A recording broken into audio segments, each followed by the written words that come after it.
Oui, chers amis, après cette longue émission sur Afrique Média, je me reconnecte pour donner une information. Je me reconnecte brièvement pour donner une information à tous les internautes citoyens à propos du personnage appelé VP de Londres sur Facebook, de son vrai nom, Raphaël Biquet. Ce personnage extrêmement grossier et impoli était tout à l'heure l'un de mes contradicteurs dans l'émission Afrique, d'Afrique Média consacrée aux sanctions du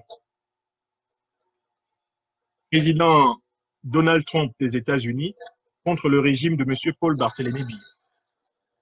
Et j'ai une information importante à vous donner à propos du fameux VP de Londres, de son vrai nom, Raphaël Biquet.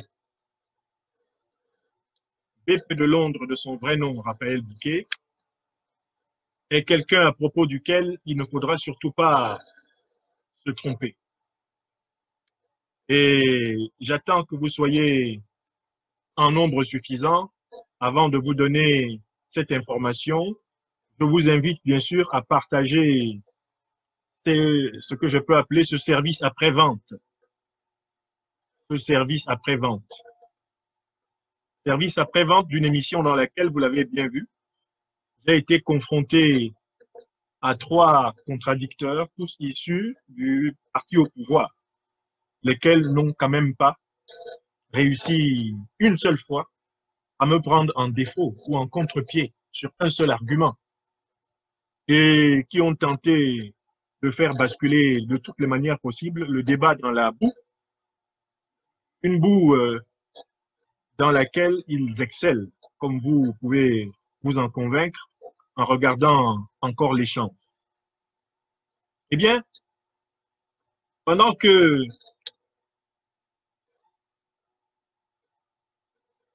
j'étais donc dans cette émission, et notamment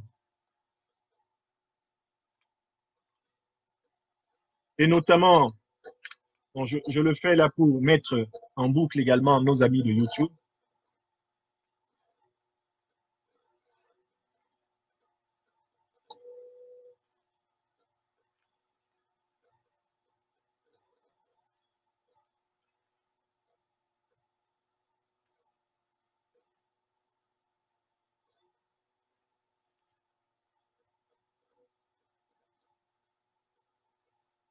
Permettez-moi, chers amis, connectez-vous, partagez.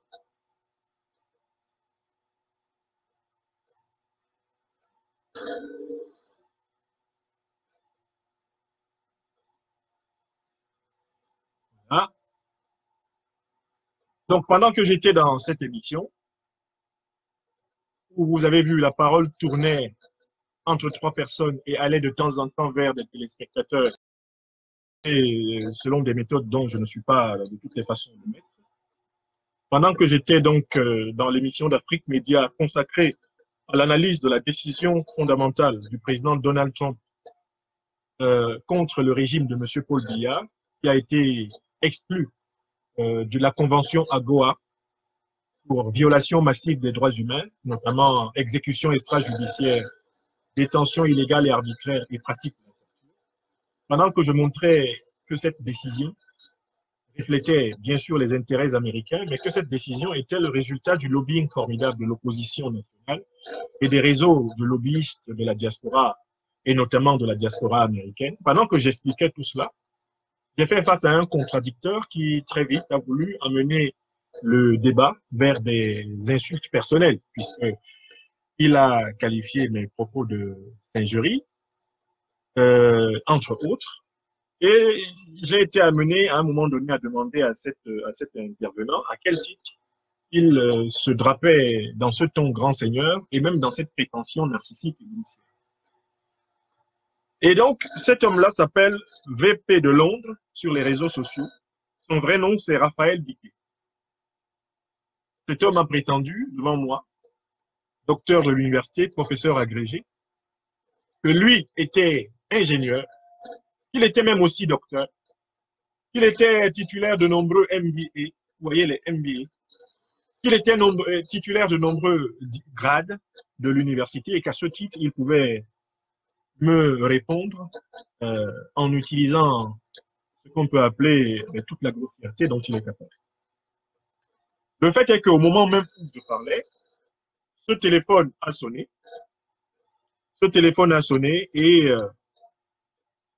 une personne qui est ingénieure dans la ville de Milan en Italie, cette personne qui est ingénieure dans la ville de Milan en Italie, m'a appelé pour me donner une information capitale à propos. Oui, allô, cher frère, je suis en direct sur YouTube et sur Facebook. Théo, tu m'apportes mon baffle. Apporte-moi mon baffle, comme ça, ils vont bien entendre ce témoignage d'un compatriote vivant à Milan et qui connaît de très longue date le sieur VP de Londres, de son vrai nom,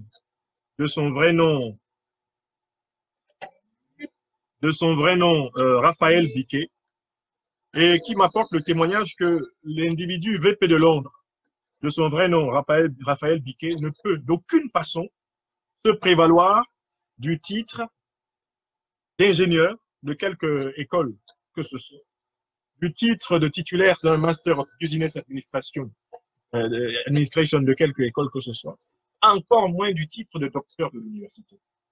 Car il l'a connu à Milan pendant de très longues années, avant que celui-ci n'aille vivre en Belgique. Chers compatriotes, m'entendez-vous? Donc, parlez suffisamment fort pour que nos amis... Oui, je vous écoute très bien. Donc, vous avez la parole et vous êtes en direct sur mes pages Facebook et YouTube pour témoigner de qui est Monsieur VP de Londres, dit Raphaël Biquet. Je vous donne la parole. De toute façon, je ne veux pas trop m'attarder sur le monsieur en question. Moi, ce que je lui demanderais, c'est de fournir. Il a dit qu'il avait un MBA, c'est-à-dire un Master en Business Administration, et puis un PhD. Et qu'il est ingénieur. J'aimerais savoir de quelle université a-t-il fréquenté pour avoir ce titre, ou qu'il me donne son numéro de matricule, qu'il fournisse ici et présent. S'il prétend avoir fait l'Université de Milan ou Polytechnique de Milan, qu'il fournisse son numéro de matricule. Et s'il prétend être inscrit dans l'ordre, l'unique ordre national des ingénieurs italiens. Allô? Allez-y, on vous écoute. On vous écoute très bien. Voilà, s'il prétend être inscrit dans un ordre, puisqu'en Italie, il existe une liste, un ordre unique des ingénieurs, qu'il donne son numéro d'inscription dans l'ordre unique des ingénieurs. Parce que là, on en est de trop. Parce qu'il faut bien débattre dans des situations politiques. Moi, je ne suis pas aucun bord politique. Je ne veux pas ici ouvrir un débat. Ce n'est pas le débat politique qui nous intéresse. Voilà. Je dis tout simplement, il ne faut pas dire, il ne faut pas s'arroger des titres qu'on n'a pas. Très bien. Alors, lorsqu'on dit un MBA ou un PhD, viens ici démontrer de quelle université, en quelle année, numéro d'inscription, numéro de matricule. Parfait. C'est vérifiable. Et d'autant plus que nous le sommes. Nous sommes inscrits en l'eau depuis des années. On exerce de la profession depuis des années. Qu'ils disent ici quand est-ce qu'il a eu ce titre et comment. Ce n'est pas possible qu'on passe dans les réseaux sociaux, qu'on se présente en étant comme une personne qui a un titre universitaire alors qu'on ne l'a pas.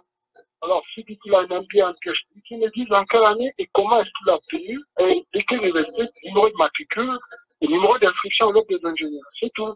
Voilà ce que j'avais à dire. Alors, donc, oui, je m'arrête là. Dernier point, vous l'avez tout à fait connu, cet individu, à Milan. Parlez-nous un peu de lui. Il a passé, il a vécu à Milan. Non, je ne veux pas entrer ici. Non, je veux dire, vous l'avez connu. C'est quelqu'un que vous avez connu. Pas directement, je n'ai pas connu directement. Oui. Donc, de manière indirecte, oui. Voilà. Bon, je sais quelle personne il est, on ne s'est pas fréquenté, mais je l'ai connu indirectement. Tout à fait. Voilà. pour être précis. Donc, voilà, c'est ce que j'avais à dire. Merci beaucoup. Ce n'est pas tout à fait normal de se présenter dans des réseaux, dans des médias et pouvoir dire qu'on a des titres alors qu'on l'a pas. Il faut être honnête. C'est formidable. Voilà. C'est ce que je veux, c'est ce que j'avais à dire. Voilà. Je vous remercie. Je préfère qu'on soit loyal. Je vous remercie infiniment de ce témoignage. Et j'en profite pour lancer un appel à témoignage à propos du personnage qui s'appelle VP de Londres, de son vrai nom, Raphaël Biquet, qui a prétendu aujourd'hui même, 1er novembre 2019, sur Afrique Média, qu'il était détenteur des titres de docteur de l'université, d'ingénieur d'école polytechnique et de titulaire de nombreux masters. Je vous invite, si vous l'avez connu où que ce soit dans le monde, à nous apporter des témoignages complémentaires de celui que nous venons d'avoir. Dans tous les cas, j'étais convaincu que cet individu était un imposteur, vu la structure de son argumentation et sa précipitation dans des attaques personnelles. C'est lui qui a importé dans l'émission les expressions comme singerie, grimace. C'est lui qui a tout fait pour que l'émission bascule de la démonstration que nous avons à faire au Cameroun à une dictature objective. Cette dictature mérite des sanctions nationales et internationales vers un débat entre personnes. Le problème, c'est que son CV vient d'être éventré. C'est un CV vide. Chers compatriotes, je vous remercie et passez une bonne soirée en Italie. Et quant à vous, je vous invite à m'apporter, où que vous ayez connu l'individu qui s'appelle VP de Londres sur les réseaux sociaux, Raphaël Biquet de son vrai nom, je vous invite à m'apporter des témoignages sur son parcours universitaire prétendu et ainsi pour qu'il soit à jamais confondu. D'ailleurs, j'ai appelé la rédaction d'Afrique Média pour l'alerter du fait que viennent sur ces plateaux des individus qui revendiquent des titres qu'ils n'ont pas. Et que par conséquent, il leur faudrait mettre en place un protocole de vérification de titres avant de permettre que sur leur chaîne, des gens revendiquent des titres qu'ils n'ont pas. Le sérieux d'une chaîne, c'est cela. Bien sûr, c'est je suis très d'accord avec vous, parce qu'il faut quand même du sérieux. Il faut quand même du sérieux. Si on est là, n'est-ce pas, pour débattre sur certains arguments, ce n'est pas une raison, n'est-ce pas, de s'arroger des titres qu'on n'a jamais eu. Magnifique. Jamais eu. Je dis bien, on est en Europe, rien ne se cache ici. On se connaît tous. Voilà. Voilà. Merci sinon, beaucoup. ce serait un peu comme donner une gifle à ceux vraiment qui méritent, qui ont vraiment fait ces écoles et qui ont vraiment ces titres, qui bossent chaque jour, vraiment pas pour atteindre leurs objectifs. Et qui le méritent. Forcément de respect pour ceux qui ont vraiment étudié. Voilà. Donc, voilà pourquoi je m'insurge, justement, il a fallu que je passe ces éclaircissements. Voilà. Je vous remercie, chers compatriotes. Bonne soirée. Voilà, je vous en prie. Et à vous, mes amis, rendez-vous aux prochaines émissions que nous vous offrirons. Merci beaucoup. Voilà, chers amis. Veuillez, s'il vous plaît, partager cette alerte de telle façon que l'individu nommé VP de Londres, alias Raphaël Biquet, son CV soit épluché et distribué dans le monde entier. Je vous ai dit que l'Internet est l'arme redoutable qui va fracasser toutes les dictatures africaines. Il a dit ça il y a moins de 30 minutes. Il a prétendu qu'il était ingénieur. Il a prétendu qu'il était docteur. Il a prétendu qu'il était titulaire de nombreux masters. Et à peine a-t-il fini de parler que déjà à l'autre bout du monde, il y a quelqu'un qui m'informait qu'il connaît l'individu et que l'individu n'a jamais pénétré dans une école d'ingénieur de toute sa vie. Il connaît l'individu et que l'individu ne peut pas être titulaire d'un doctorat. Il connaît l'individu et qu'il met au défi l'individu de faire valoir les institutions fictives qui lui auraient délivré des MBA. Oui, VP de Londres était en réalité un illettré déguisé en prestidigitateur de télévision tropicale. Je dis bien un illettré déguisé en prestidigitateur de télévision tropicale. Tous ceux d'entre vous qui l'ont connu, où que ce soit à travers le monde, je vous invite à m'envoyer les informations. Car il s'agit là de gens qui accompagnent le régime du président Paul Biya dans le massacre de nos populations. Il faut que nous les documentions les uns après les autres. Vous savez, la méthode utilisée par les lobbyistes qui viennent d'infliger un camouflet diplomatique énorme, une défaite historique à toute la diplomatie américano-camerounaise de Paul Biya, eh bien, la méthode est très simple. Nous documentons tous les actes de ces truands. Nous documentons tous les actes. Nous documentons les preuves de leurs actes. Nous documentons l'évolution de leurs actes. Nous documentons les participants à leurs crimes, à leurs délits, à leurs forfaits divers. Et tout ceci, en fait, quand nous allons l'exposer devant les cours judiciaires internationales, quand nous allons l'exposer devant les officines diplomatiques de grandes puissances, nous le faisons avec une pédagogie telle que, écoutez, moi, quand je fais un PowerPoint décrivant le cycle de violation dont, par exemple, M. Biya, son armée, se sont rendus coupables, mais dans le nord du Cameroun, sous couvert de lutter contre le terrorisme, le PowerPoint, il est incontestable. C'est-à-dire que les pièces défilent dans un ordre logique et chronologique tel que les diplomates américains, les diplomates français, les diplomates européens, formés dans les mêmes universités que nous autres, comprennent que ce que je leur dis est crédible. C'est au Cameroun qu'un agrégé de l'université, un docteur de l'université comme moi, peut être insulté à la télévision par un individu qui a à peine frôlé les portes d'une université du monde. C'est en Afrique que c'est possible. Pourquoi? Parce que nous avons l'habitude du laxisme dans l'examen et l'évaluation des compétences. Une chaîne de télévision africaine qui veut être moderne, qui veut être compétente, ne doit pas laisser venir sur ses plateaux des individus aux compétences non vérifiées. Soit ils ont des compétences et ils prétendent les avoir, et on s'assure qu'ils les ont vraiment, on vérifie qu'ils les ont avant de les inviter. Soit ils n'ont pas des compétences et ils n'ont pas à les revendiquer, ils peuvent venir s'exprimer comme citoyens. Je ne veux pas dire que ne doivent s'exprimer à la télévision que les gens qui ont fait comme nous autres, bac plus 10 ou plus 12. Non. Ce que je veux dire, c'est que quand tu prétends avoir une compétence, il faut avoir les preuves de ta compétence. Et il faut avoir la compétence de ta compétence. Comme le dirait le président, professeur Maurice Kamto. Il faut avoir la compétence de ta compétence et les preuves de ta compétence. Quand tu viens frôler nos plates-bandes, Paul Biya s'est amusé avec l'intelligence collective des Camerounais pendant bientôt 40 ans. Maintenant, c'est fini. Nous avons trouvé le mécanisme pour lui briser la colonne vertébrale. Ce mécanisme-là est invincible et nous allons avancer. J'espère que vous avez suivi l'émission de ce soir sur Afrique Média, où face à 3 contradicteurs, j'ai avancé comme un bulldozer. Chaque fois que j'ai pris la parole, j'entendais et je voyais leurs contorsions comme des diablotins sur lesquels on déverse de l'eau bénite. Ils étaient en pleine contorsion. Ils étaient en pleine souffrance. Chaque fois que je prenais la parole. Pourquoi? Parce que ma parole était organisée. Un, je leur ai expliqué que la décision du président Trump prend sa source dans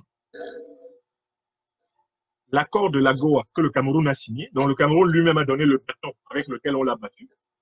Quand tu signes un accord avec une puissance, et cette puissance te dit, si jamais vous violez trop les droits humains, nous allons dénoncer l'accord. Signé en bas, tu signes, et acceptes qu'un jour cela arrive. Deuxièmement, j'ai indiqué que c'est parce que les Américains se rendent compte que Paul Biya est en train de déstabiliser le Cameroun. Et par conséquent, que Paul Biya ne peut plus garantir la sécurité des Camerounais et ne peut plus garantir la stabilité des intérêts multinationaux dans le golfe de Guinée. C'est pour ça que les Américains ne veulent plus de lui. C'est pour cela que les Américains lui demandent de circuler et de laisser les Camerounais qui ont de l'énergie servir le Cameroun. Et puis, troisièmement, j'ai tenu à dire que l'actualité vient encore renforcer la décision du président Trump.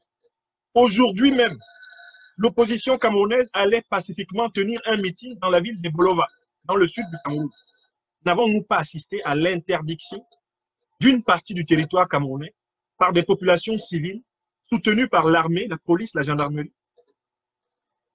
Qui n'a pas vu tourner dans le monde les vidéos honteuses de ce jour où des Camerounais de toutes origines sont interdits de tenir un meeting dans une ville de leur pays par la police, la gendarmerie, l'armée, au service d'un seul individu, M. Paul Barthélémy Biya. Les événements de ce 1er novembre confirment bien la décision prise par l'autorité américaine hier, 31 octobre 2019, à savoir que le Cameroun est un pays d'abus, de violation permanente, de terreur. Une simple manifestation, de simples manifestations dans des espaces clos, des manifestations qui sont même supposées être des meetings, c'est-à-dire qu'il ne s'agit même pas de marcher dans la ville, de traverser la ville, même pas de marcher sur 500 mètres, simplement de s'installer sur une place, de tenir des discours et ensuite de se disperser pour rentrer chez soi. de simples manifestations de cette nature ne sont pas possibles sous le Cameroun de Paul Biya. Et voilà des individus qui s'asseyent sur le plateau d'Afrique Média. Ils sont très forts pour critiquer ce qui se passe en Côte d'Ivoire.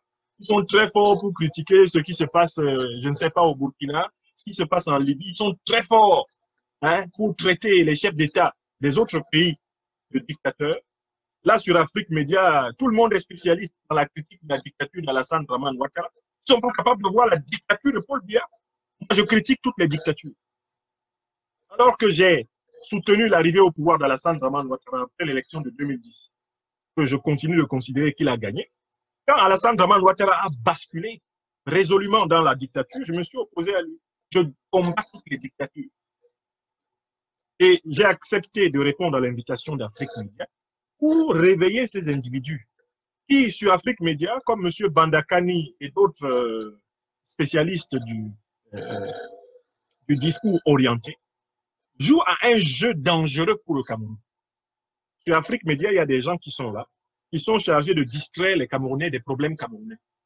Ils sont chargés de faire que les Camerounais soient beaucoup plus virulents sur les problèmes politiques des autres pays que sur les problèmes politiques de leur propre pays. Ainsi, de fait, les plateaux d'Afrique Média servent un peu à la diversion, c'est-à-dire à la distraction des Camerounais. Au lieu que les Camerounais voient à leur propre porte qu'il y a un gros dictateur qui est là depuis pratiquement 40 ans. Depuis 62 ans, il est dans l'appareil d'État. Il vit aux dépens des deniers publics camerounais. Les Camerounais sont capables de dire tout le mal qu'ils pensent d'Alassane Ouattara. Ils ont bien raison. Ils sont capables de dire tout le mal qu'ils pensent d'Omar El-Béchir sur Afrique Média. Ils ont bien raison. Ils sont capables de dire tout le mal qu'ils pensent d'un dictateur à l'autre bout du monde, même de Donald Trump. Ils ont le droit de dire, ils peuvent dire de Macron ce qu'ils veulent. Mais la ligne rouge invisible, dans le fonctionnement éditorial et dans la composition des invités, c'est toujours qu'il ne faut pas critiquer Paul Biya. Quel journaliste sur cette terre va m'interdire de critiquer celui que je veux critiquer?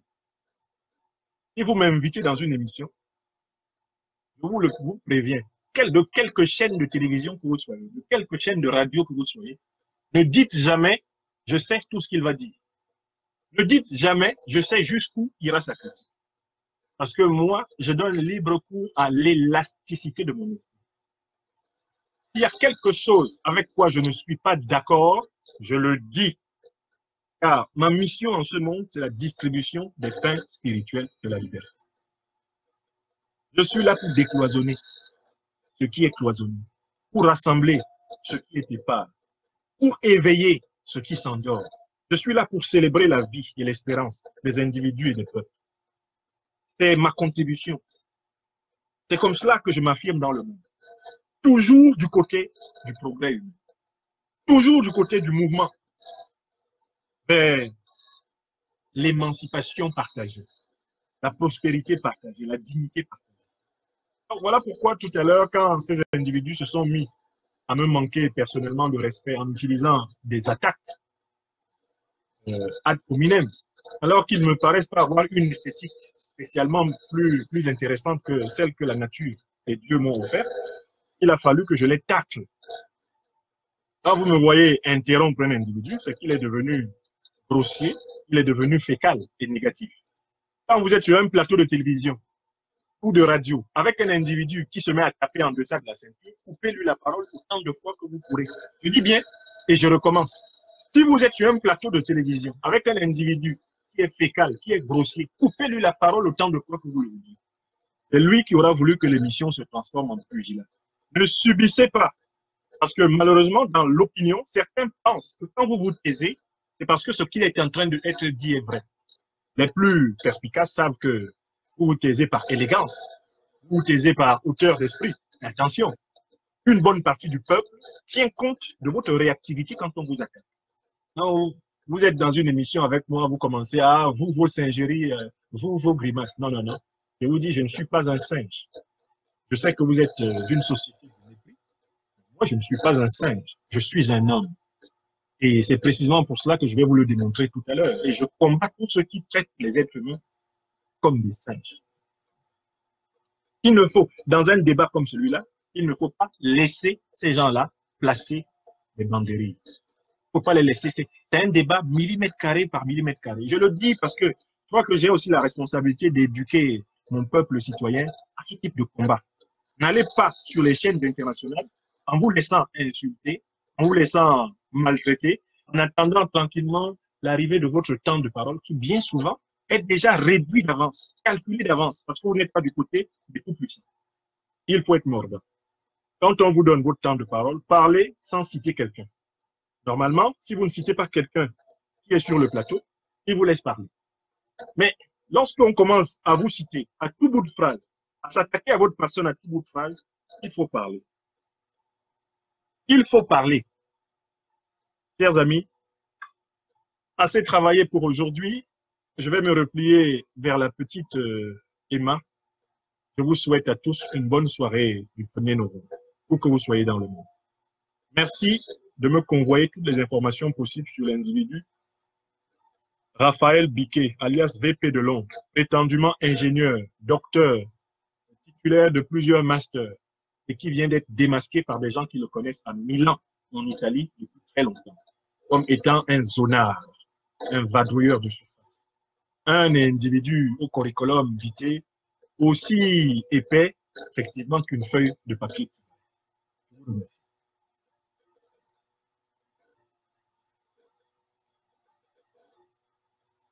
Bonne soirée à tous.